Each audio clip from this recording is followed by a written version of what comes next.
चलिए नमस्कार, बहुत बहुत स्वागत आप सभी का। तो इसी के साथ आज की जो शुरुआत करेंगे, आज की शुरुआत आप सभी लोग जान ही चुके हैं। लगातार आप सभी लोग वीडियोस और तमाम चीज़ें, लाइव न्यूज़ सब कुछ देख ही रहे हैं और उसी दौरान आप सबको पता होना चाहिए कि अब एक चीज़ क्लियर हो चुकी है। मतलब अगर अभी तक मैं अगर चर्चा करूं, अभी एट प्रेजेंट अगर आप मेरे सामने हैं, तो जो बीजेपी को जो सीटों की जो बढ़त है, एमपी की बात करें हम सिर्फ से, क्योंकि एमपी में बहुत सारे युवा जुड़े हुए हैं। मध्य प्रदेश में उनकी उम्मीदें किसी भी नए सरकार से, चाहे कांग्रेस की बनती चाहे बीजेपी की बनती, मैंने स्टार्टिंग बोला था सरकार किसी की भी हो, आंदोलन प्रदर्शन सब कुछ चलेगा, हमेशा होता था, होता आया है और होता रहेगा। ठीक है।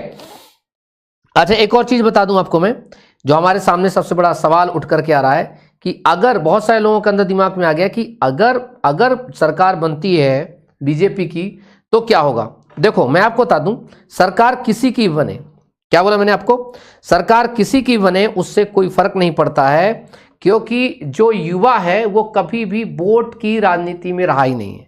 इसका मतलब है युवा कभी कोई फैक्टर नहीं था।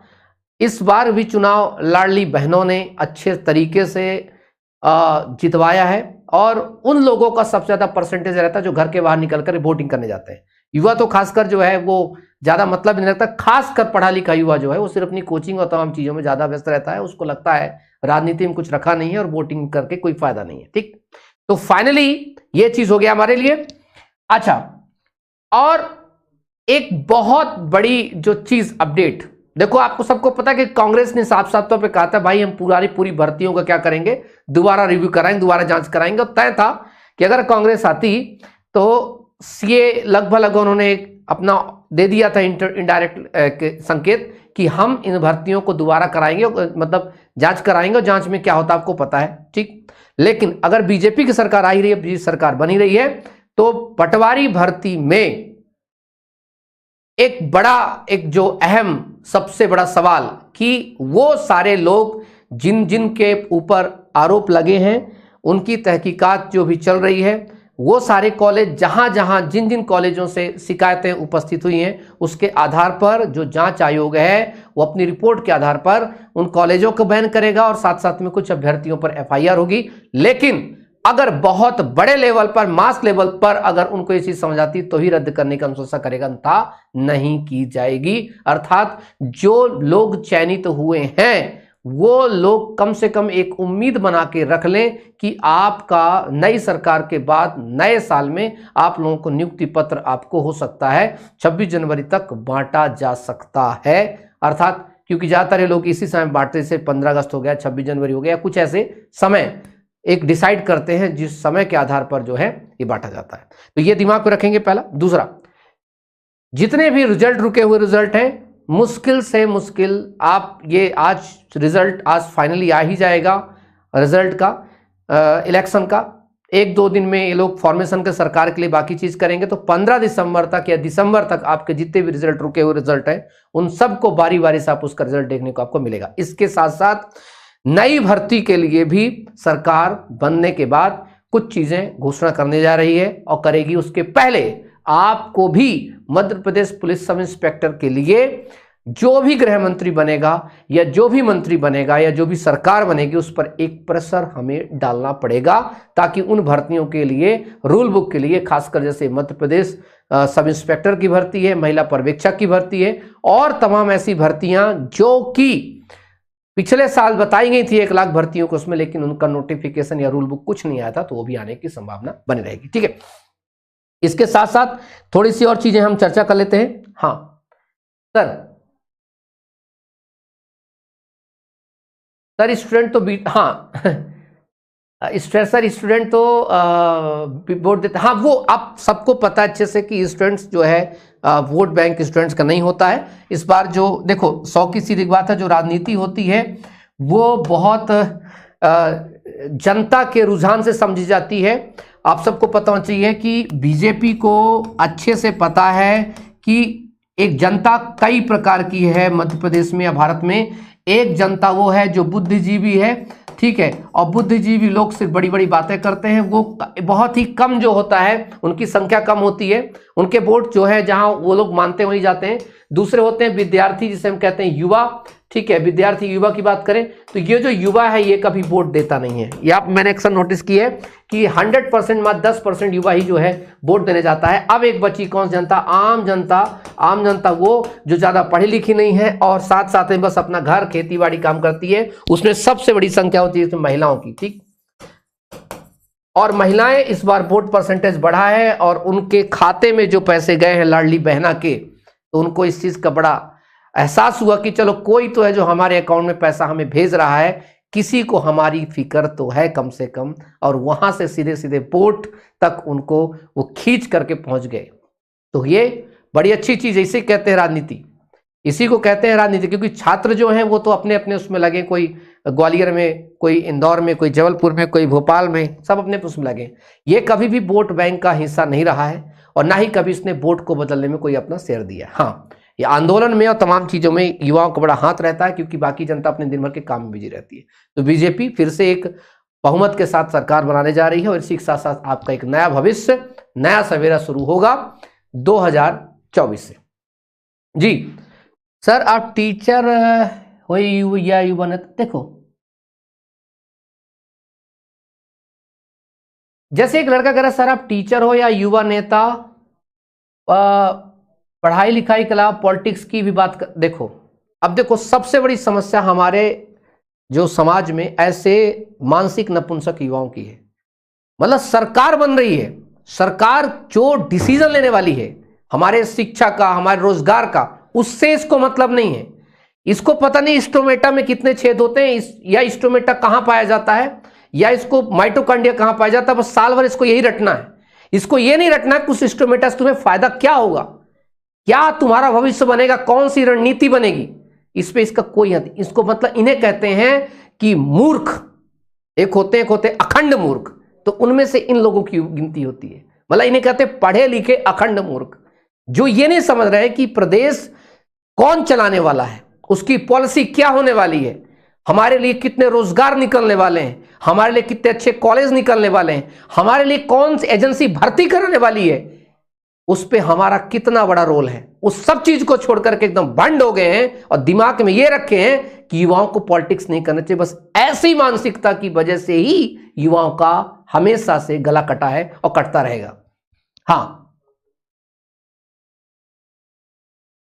सर, आज हम इन अंधभक्तों की वजह से शर्मिंदा हैं। अब जो भी व्हाटएवर आप मेरी बात समझ रहे हैं आप लोग, इस प्रदेश में, इस देश में नहीं, पूरी दुनिया का सबसे महत्वपूर्ण चक्र जो होता है वो होता है युवा।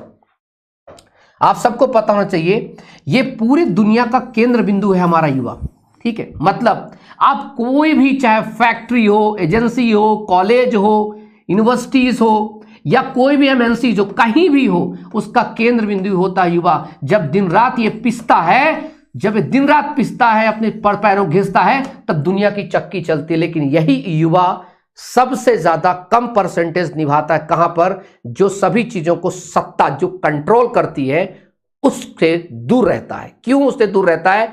क्योंकि उसे बचपन से कभी यह नहीं बताया गया था कि एक्चुअली में मेरे बच्चे वो ही है जो सही जगह है, क्योंकि वो वह चाबी है जो हर ताले को खोल सकती है। लेकिन उस चाबी से हमेशा दूर रखा जाता है। अब ये कमेंट्स बच्चे ने किया ना, उसने क्या बताया, उसकी गलती नहीं है। बचपन से उसको यह बताया गया है कि बेटा पॉलिटिक्स बुरी चीज होती है।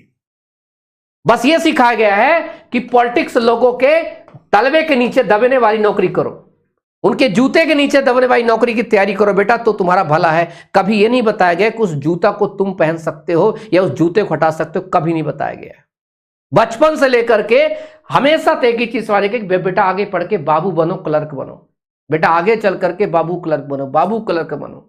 पर किसके लिए बाबू क्लर्क बनना है तो कभी नहीं बताएगा। वो बहुत बड़ा रीजन यहां पर चीज सामने आई। ठीक, खैर, मैं तो जब तक हूं जिंदा हूं, टेंशन ना लो। मैं तो ऐसे ही आप लोगों के अंदर जो भी ये तमाम चीजें हैं, इन सबको हटाने की कोशिश करूंगा। और मेरी पूरी प्रयास रहेगा कि ये दिन दूर नहीं जब युवा 230 की 230 विधानसभा चाहे किसी पार्टी से लड़े।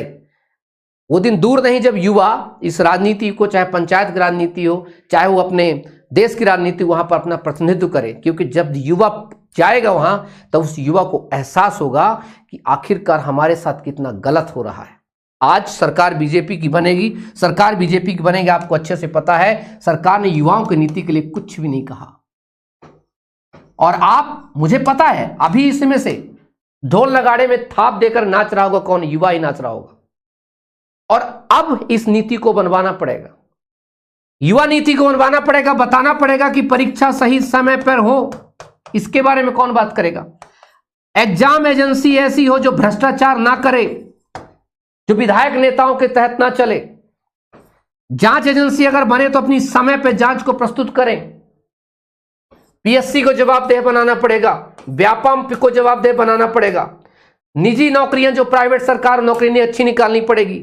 स्वरोजगार मेला के तहत पर जिनको स्वरोजगार देना है उनके लिए लोन अच्छी की व्यवस्था करनी पड़ेगी। कौन करेगा? आप और मैं, हम सब मिल करके तो सरकार से कहेंगे। और जब तक नहीं कहेंगे तब तक सरकार इन सब चीजों पे कैसे काम करेगी? मैं एक युवा हूं, मेरा दर्द आप लोगों के साथ है और मेरी सारी बातें सिर्फ आप लोगों के साथ है। और 3 खंडों पे ही चल के, क्योंकि हमें रोजगार ना, देखो लाडली महीना से रोजगार ना तुम्हें मिलेगा, ना मुझे मिलेगा, किसी को नहीं मिलेगा। और ना ही अयोध्या तीर्थ स्थान जाने से रोजगार मिलेगा। अयोध्या तीर्थ स्थान जाने से हमें एक ही चीज मिलेगी, हमें थोड़ी देर के लिए शांति मिलेगी। चलो हम राम जी के पास पहुंच गए, लेकिन आपको ही पता है कि राम अगर खुद त्याग नहीं करते, गृह त्याग नहीं करते तो रावण को नहीं मार सकते थे। अगर परिश्रम नहीं करते तो उनको ये सब चीजें नहीं मिलती। अर्थात उन्होंने मेहनत किया, परिश्रम किया, तब जाकर के उनको जो है सिंहासन की प्राप्ति हुई। और हमें क्या बताया जा रहा है? तो युवाओं के लिए तो सबसे बड़ी चीज जो है वो है एक अच्छी शिक्षा। और आपको पता है कि मध्य प्रदेश शिक्षा के मामले में सबसे गटर पर है। और शिक्षा के बाद हमें चाहिए रोजगार। हम नहीं कहते कि रोजगार हमें सिर्फ चाहिए आप सरकारी वाला, आप अगर निजी भर्ती भी निकालते हैं तो वहां भी तो एक प्रॉपर एक कल्चर होना चाहिए। अगर स्वरोजगार देते हैं तो बैंक में जाओ तो 10 प्रकार ऐसे डॉक्यूमेंट लेता है कि बस इनकी बातें सब फीकी पड़ जाती हैं। हमें अगर रोजगार, सरकारी रोजगार चाहिए तो हम देखते हैं कि भर्तियां होती हैं, इससे पहले ही 10 लाख 15 लाख में बिक जाती हैं। क्यों ऐसा होता है? उसकी कहीं ना कहीं वजह है कि हम युवा कभी भी इनमें इंटरेस्ट नहीं लेते हैं। हम युवा कभी ये नहीं सोचते हैं कि ये प्रदेश हमारा है, उस प्रदेश में चलने वाली हर एक चीज पर हमारा हक है। अर्थात हमारे जितने भी, आज आपकी मम्मी है, मेरी मम्मी, सभी की मम्मी, सभी के पिता, सभी ने तो वोट दिया है, हमने भी तो वोट दिया है। तो ये प्रदेश में क्या होगा क्या नहीं होगा, खासकर मैं नहीं कहता पूरे प्रदेश के बारे में सोचो, पर इतना तो सोचो कि आपके साथ क्या होगा। इतना तो सोचो कि आपके साथ रोजगार के लिए कौन कौन सी चीजें होंगी। सरकार बीजेपी की बने कि कांग्रेस की बने, हमें तो ये तो निश्चित करवाना पड़ेगा ना, हमें ये तो करना पड़ेगा ना। और वो तब होगा जब हम एकजुट होकर के काम करेंगे, एकजुट होकर के सरकार पर प्रेशर करेंगे। हम कम से कम प्रेशर ग्रुप तो बन सकते हैं। यही मेरी सभी आप सबसे आग्रह है कि जितने भी युवा हैं आप तैयार हो जाइए, अपनी कमर कस लीजिए आने वाली भर्तियों के लिए, भर्तियों में होने वाले घोटालों के विरोध के लिए। क्योंकि कुछ भी कहो, एक हमारी अपने अपने जवानी की हर एक प्यारी सी कहानी होनी चाहिए। और कहानी इतनी शानदार होनी चाहिए कि हमें अपने बच्चों को किसी और की कहानी ना बताना पड़े। हमें बताना पड़े कि हम खुद इतने काबिल थे कि हमने अपने हक के लिए और अपने समाज के हक के लिए, अपने युवाओं के हक के लिए हमने वो सब किया जो आवश्यक था। आने वाली जनरेशन हमसे सवाल जब पूछे तो हम आंखें झुका के नहीं, आंखें खड़ी होकर के बात कर सके। और हमारे सामने उनकी निगाहें विनम्रता के साथ झुकी हो, सम्मान के साथ झुकी हो। ऐसा काम करना इस जवानी में। इसी के साथ आप सबसे मैं अलविदा लेता हूं और एक चीज कहता हूं आप सभी से कि याद रखेंगे, जितने भी रिजल्ट हैं, जो भी रुके हुए रिजल्ट हैं, उन सभी रुके हुए रिजल्ट को जल्द से जल्द सरकार बनते ही जारी करवाया जाएगा। जारी करवाने के लिए जो भी चीजें होंगी करेंगे हम लोग। पटवारी भर्ती की बात को, इसके अलावा MPSI के लिए बात करते हैं, एजेंसी की बात करते हैं, एग्जाम एजेंसी की बात करते हैं। और आने वाला जो कैलेंडर 2024 का, वो भी व्यापम से अपडेट करवाना है। और ये तब होगा जब हम सब मिलकर करेंगे, क्योंकि मैं आपसे जुड़ा हुआ हूं और आपके दर्द, आपकी समस्याएं मुझसे जुड़ी हुई हैं। अर्थात मैं एक युवा हूं तो मैं युवा की ही बात करूंगा अभी, क्योंकि मेरे लिए सबसे ज्यादा वेदना, मेरी संवेदनाएं जुड़ी हुई हैं मेरे युवा भाइयों से। जी,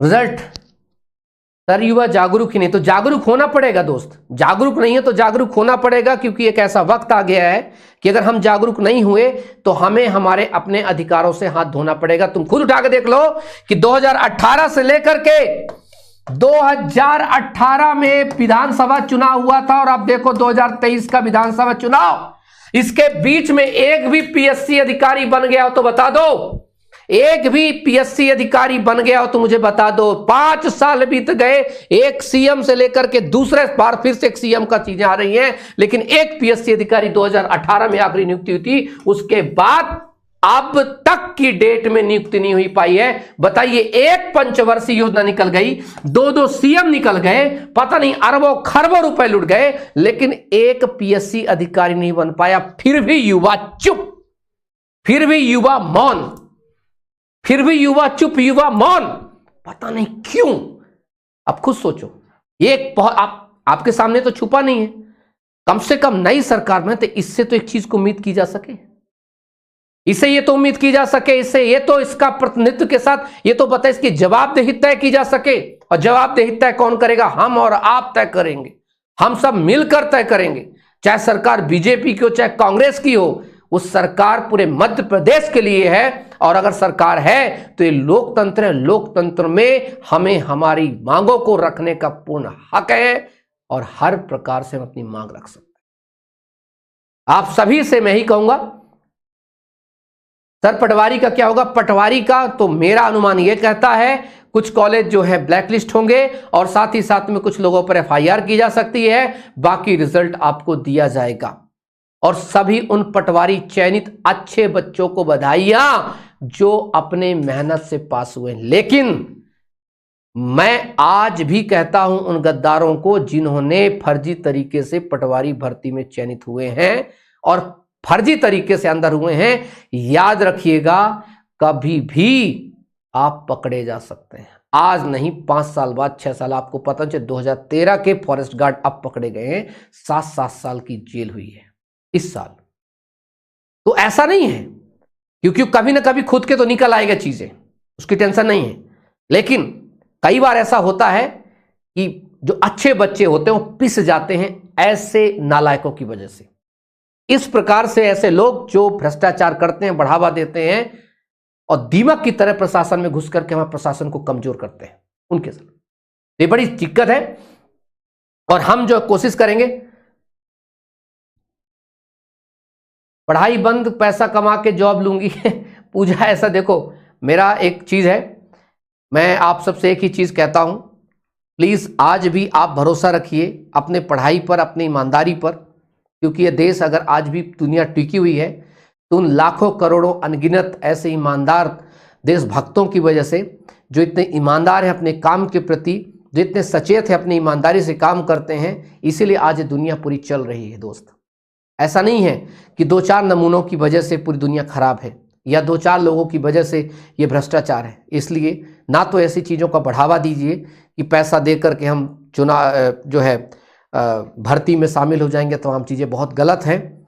ये सरासर गलत है, क्योंकि आप आज 10 लाख 15 लाख रुपए दे करके उसमें भर्ती तो हो जाते हैं, फिर सोचिए 10-15 लाख कितने साल बाद आप निकालते हैं, तब तक आपकी आत्मा तक कलंकित हो चुकी होती है, आपकी आत्मा में एक विष फैल जाता है। मैं दोस्त अपनी बात बताता हूँ, मैं जेल सेंट्रल जेल मेरी जब नियुक्ति हुई थी 2018-17 वाले भर्ती में, मैं मुश्किल से 1-1.5 साल जॉब किया। मैं वहाँ की इतनी खामियां मुझे पता थी, इतनी खामियां पता थी, मैं आपको क्या बताऊं। लेकिन मैं कहूं तो कहूं किससे? अंततः मुझे जॉब छोड़नी पड़ी सिर्फ इसलिए क्योंकि मैं 5 रुपए की राशि 500 में नहीं बेच सकता था। मैं कैदियों को चरस अफीम गांजा नहीं पहुंचा सकता था। मैं जितनी मेरी सैलरी थी उसी सैलरी मेरे को संतुष्टि थी, उससे ज़्यादा मैं नहीं कर सकता था। और जिस दिन मुझे ऐसा लगा कि मेरी नैतिकता मेरे जॉब के बीच आड़े आ रही है, मैं वहां से अपने आप को हटा लिया। मैं आपके साथ आंदोलन में जुड़ा, बच्चों को पढ़ाने लगा, मैं ड्यूटी ही खत्म कर दिया पूरी तरह। और अंततः सरकार ने कहा भैया आप अपने रास्ते और हम अपने रास्ते। हम बोले थैंक यू सो मच। मैं अपनी बात बताता हूं, मेरे सामने की बात, क्या बताऊं मैं आपको, मेरे सामने की बात है। मेरे जो उस्ताद लोग हुआ करते थे, सीनियर लोग हुआ करते थे, वो 5 रुपए की राशि को 500 रुपए में कैसे बेचते, 200 रुपए में कैसे बेचते थे। वो बताते थे यही जिंदगी है, यही जिंदगी है, this is a good thing. अब बताओ कैसे ये चीजें हो जाती हैं, कॉम्प्रोमाइज। और अगर कॉम्प्रोमाइज आपने छोटी छोटी वो चीजों से कर लिया तो फिर वो आपके जीवन का हिस्सा हो जाती है और आप अपनी आत्मा तक को बेच चुके होते हैं। यार आत्मा को नहीं बेचना, उससे बेहतर कुछ और काम कर लो जहां आप अच्छे पैसे पा सकते हैं। और पैसे आज मैं वकालत करता हूं, जो मेरी फीस होती है, चाहे मैं एक केस का किसी से 1 रुपये लूँ, चाहे किसी से 1 करोड़ लूँ, कम से कम ये तो है आमने सामने बात होती है। कम से कम ये तो है कि मैं किसी क्लाइंट से अगर बात करता हूँ मेरी फीस मेरी 1 लाख होगी, तो कहता ठीक है। उसके जेब से मैं जबरदस्ती नहीं घुसेड़ सकता, जबरदस्ती निकाल नहीं सकता। कोई व्यापार कर रहा है, अपना व्यापारी कर रहा है, तो अपना परसेंटेज पे काम कर रहा है। कम से कम ये तो नहीं है कि अपनी आत्मा को बेच के काम कर रहा है। ये मैं इसलिए सिर्फ बताने का मेरा रीजन है क्योंकि मैं नहीं चाहता कि आप में से एक लड़की ने मैसेज किया, अभी कमेंट कर रही है कि सर मैं पढ़ाई लिखाई बंद कर दूंगी और पैसे दे करके जॉब लूंगी। बेटे बहुत गलत है, ये बहुत ज़्यादा गलत है। जितना हो सके अपने नैतिकता में रहो, क्योंकि उससे बड़ी संतुष्टि मिलती है। आज मैं इतने बड़े आंदोलन में हिस्सा लेता हूं, सरकार के खिलाफ इतनी आलोचनाएं करता हूं, पर डर कभी नहीं रहता। पता कि उसकी सिर्फ एक वजह है, क्योंकि सरकार को ही पता है कि इसके खिलाफ हमारे पास कुछ ऐसा है नहीं। ये अपने चरित्र में, ये व्यक्ति अपने काम में इतना ईमानदार है कि हम इसे क्या पकड़ेंगे। लेकिन अगर कहीं मैं ही घोटाले करने लगूं, कहीं मैं ही किसी से सरकारी चीजों में घुस करके तमाम चीजें दखल देने लगूं, तो सरकार को 5 मिनट मौका मिलेगा। आपने खुद देखा होगा बड़े बड़े जो ईमानदार कहने वाले नेताओं को आज जेल की हवा खानी पड़ रही है, या जो थोड़ी भी संदेह था जेल की हवा खानी पड़ रही है। आपके सामने पूरे इतिहास सामने है। और इसीलिए लोग विरोध नहीं करते सरकार का, क्योंकि कहीं ना कहीं गलत होते हैं। और हम गलत नहीं है जी, हम गलत नहीं है और हम विरोध करेंगे। हम हमेशा आलोचना करेंगे सरकार गलत नीतियों के, और अच्छी नीतियों के हमेशा समर्थन करेंगे, उसकी वाहवाही करेंगे। सरकार किसी की भी हो, चाहे बीजेपी की हो चाहे कांग्रेस की हो। तो इसी के साथ प्लीज ऐसा कभी मत करना, नैतिकता के साथ कभी सौदा मत करना, अपनी ईमानदारी को कभी मत बेचना। बड़ी सुकून की नींद आएगी और बहुत तरीके के साथ आप इंसान बनेंगे। क्योंकि पैसा जो तुम्हारे पास आएगा तुम्हारा है ही नहीं। मेरे पास आज पैसा आता कल निकल जाता है, क्योंकि उस पर उसका लक्ष्मी के ऊपर किसी का हक है ही नहीं, सिवाय विष्णु भगवान के। वो आती है निकल जाती, आती है निकल जाती, इसलिए उसके पीछे ज्यादा नहीं पड़ने का। Thank you so much. अपना सब लोग ध्यान रखिएगा। इसी के साथ आप सब लोग अपने नए एग्जाम के लिए, नई चीज़ों के लिए अपनी कमर कस लीजिए। अभी MPPSC के एग्जाम के लिए हो सकता है कल तक कुछ चीज़ें आपके पास आ जाएं, ठीक है। MPPSC का जो प्री होना है आपको पता है 23 का, ठीक है। तो उसके लिए आप सबको पता होना चाहिए कि हमारे पास जो 17 दिसंबर की डेट है, अभी तक डेडलाइन दी गई है कि वही एग्जाम होगा, 17 दिसंबर को ही पेपर होगा। तो आप सभी लोग लगे रहें, अपनी मेहनत करते रहें, ईमानदारी पूर्वक लगे रहें, लेकिन अपना थोड़ा सा समय निकाल करके प्रदेश और अपने हित के बारे में जरूर सोचें।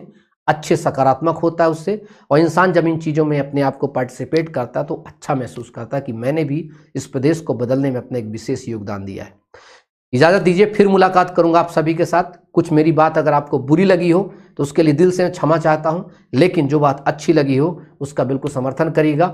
मेरी आप लोग आलोचना करिए, मुझे कोई आपत्ति नहीं है। मेरी आप बड़ाई करिए, मुझे कोई आपत्ति नहीं, क्योंकि आज अगर मैं आप किसी की बड़ाई सुन रहा हूं, मुझे मेरी कोई बड़ाई कर रहा है बहुत ज़्यादा, मुझे पता कल आलोचना भी कर सकता है। इसलिए मुझे दोनों में ही बड़ी खुशी, बड़ी संतुष्टि प्राप्त होती है। Thank you so much. अपना सब लोग ध्यान रखिएगा, स्वास्थ्य का ध्यान रखिएगा, और बीजेपी कांग्रेस के चक्कर में खुद से लड़िएगा नहीं, दोस्तों से मत लड़िएगा। क्योंकि मैंने अक्सर देखा घर में कलह पैदा हो जाता, दोस्तों में कलह पैदा हो जाता बीजेपी और कांग्रेस चक्कर। वो तो मजे करेंगे और तुम जो है यहाँ लड़ करके सिर फुटवा लोगे। Thank you. इंकलाब जिंदाबाद। जय हिंद, जय भारत। Bye bye.